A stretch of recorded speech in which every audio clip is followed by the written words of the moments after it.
남자 화장실에 다녀온 뒤 성범죄자로 몰렸다가 무혐의 처분을 받으면서 결국 무고 피해자가 된 20대 남성 A씨가 개인정보 유출 의혹을 제기했습니다. 이 남성이 자신의 결백을 주장하며 만들었던 유튜브 채널에 올린 근황보고란 제목의 글입니다. 이 글에서 A씨는 무고 가해자 여성의 남편에게 전화가 왔다며 제 개인정보가 허위신고자 여성 측에 전달된 것 같다. 그냥 넘길 일이 아니라고 주장했습니다. A씨의 변호인에 따르면 A씨는 12일 가해자 여성의 남편에게서 선처를 요청하는 전화를 받았습니다. A씨가 어떻게 내 번호를 알았냐고 따져 묻자 가해 여성 남편은 처음엔 경찰로부터 연락처를 받았다고 답했다고 합니다. 그런데 얼마 뒤 가해 여성 남편은 다시 A씨에게 연락해 착오가 있었다. 다시 알아보니 국선 변호인이 줬다고 말을 바꿨다고 A씨의 변호인은 전했습니다.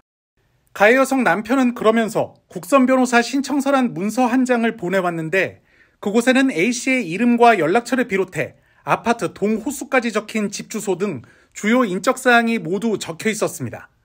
앞서 가해 여성 측이 성추행을 당했다며 경찰에 신고할 당시 경찰이 국선 변호사 신청서를 작성하면서 A씨의 개인정보를 모두 적어 넣었고 이 정보가 국선 변호사에게 그대로 전달된 겁니다. 인적사항이 적힌 문서를 어떤 식으로든 그거는 보안 유지를 하는 게 맞죠. 네. 경찰관이 작성한 그 자료를 네.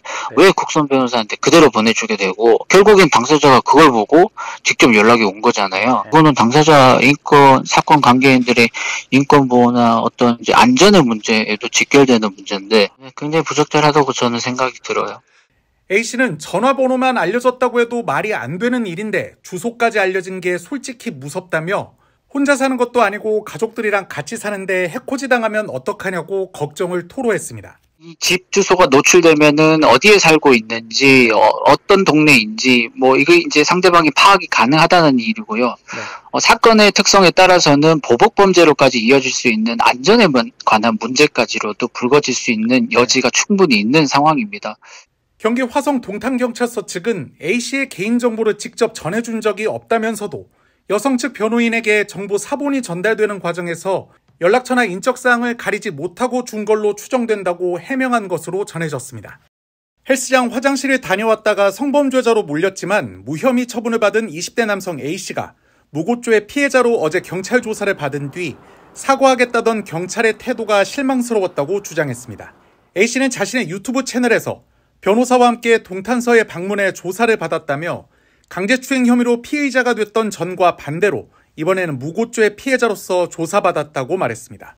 이어 어떻게 오셨냐길래 화장실 사건 관련 피해자 조사차 방문했다고 하니 저를 조용한 사무실로 데려갔다며 여성 청소년 과장님이 상투적인 사과를 조금 하고 강압수사 관련 인원들을 데려왔다고 전했습니다.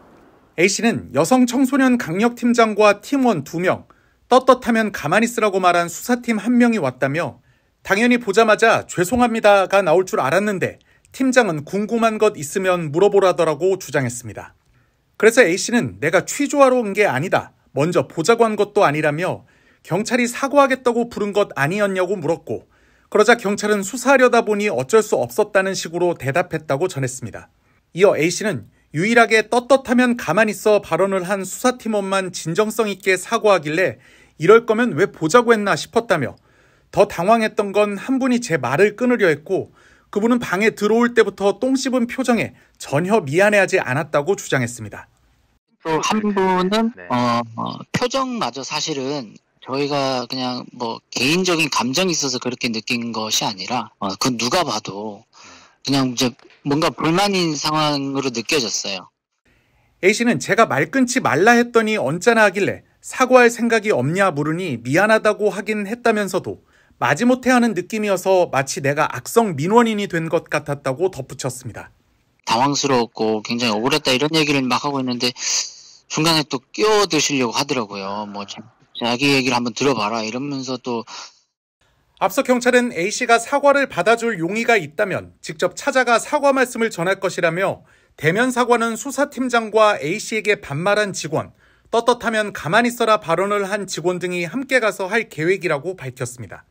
A씨는 무고죄 피해자 조사와 관련해선 특이한 점은 없었고 최대한 벌받길 원한다는 의견을 피력했다고 밝혔습니다. 특히 A씨는 신고자 여성이 우울증을 변명으로 내세울 생각인지 모르겠는데 우울증이면 무고도 다 용서해야 하냐며 선처할 생각이 없고 엄벌을 원한다고 강조했습니다. 헬스장 화장실을 방문한 뒤 성추행범으로 몰렸던 20대 청년이 무혐의 처분을 받자 같은 경찰서에서 비슷한 일을 겪었다는 주장이 나와 논란을 일으켰던 한 사건. 한 60대 여성이 강아지를 데리고 산책하다 마주친 남성의 옷 사이로 신체 부위가 노출돼 있었다며 신고한 사건인데 경찰이 기소 의견으로 송치했지만 검찰이 불기소 처분한 것으로 알려져 과잉 수사 논란이 제기됐습니다. 이를 두고 경기 화성 동탄경찰서 측이 CCTV 영상과 신고자의 진술에 충분한 개연성이 있었다며 해명에 나섰습니다. 동탄경찰서에 따르면 지난해 8월 저녁 8시쯤 화성시 영천동 한 거리에서 반려견과 함께 산책을 하고 있던 60대 여성 A씨가 20대 남성 B씨와 마주쳤습니다. B씨는 쭈그려 앉아 A씨의 반려견을 만져줬는데 이 순간 A씨는 급히 현장을 벗어난 뒤 어떤 남성이 강아지를 만지면서 신체 부위를 내보였다고 112에 신고했습니다. B씨를 공연음란 혐의로 입건한 경찰은 현장 상황을 CCTV를 통해 확인했고 당시 B씨가 속옷 없이 짧은 반바지를 입은 상태였다는 점을 파악한 것으로 전해졌습니다. 조사 과정에서 B씨는 강아지를 쓰다듬은 건 맞는데 일부러 신체를 보여준 적은 없다며 혐의를 부인했지만 경찰은 기소 의견으로 B씨를 검찰에 송치했습니다. 하지만 검찰은 증거가 충분하지 않다며 B씨를 불기소 처분했습니다.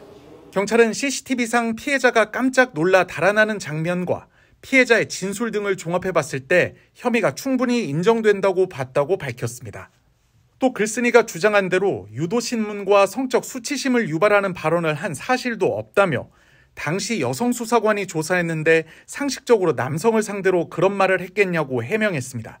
다만 검찰이 불기소 결정을 내린 데 대해선 공연음란죄가 성립하려면 고의가 있어야 한다며 검찰은 설령 성기가 보였다고 하더라도 고의가 없었다고 본 것 같다고 설명했습니다. 앞서 지난달 28일 이 경찰서 자유 게시판에는 우리 자녀도 똑같은 일을 여청계에서 당했습니다라는 제목의 글이 올라왔습니다. 글쓴이는 갓 제대한 자신의 아들이 성추행범으로 몰려 동탄서 여청계에서 수사를 받았다며 무죄 추정의 원칙은 고사하고 허위 자백할 때까지 유도신문을 했고 수사관이 수치심을 일으키는 발언 등을 한 사실이 있었다고 주장했습니다. 첫 조사할 때도 반바지를 입혀 시연을 하고 전혀 노출되지 않는 걸 확인하고도 성적 수치심을 일으키는 발언하셨던 것 기억하시지 않냐는 겁니다. 글쓴이는 검찰의 무혐의 처분에도 경찰은 또 송치했고 또 무혐의가 났다고 주장하기도 했는데 경찰은 사실이 아니라며 검찰에서 한 번 끝낸 사건을 경찰이 다시 수사할 수는 없다고 밝혔습니다.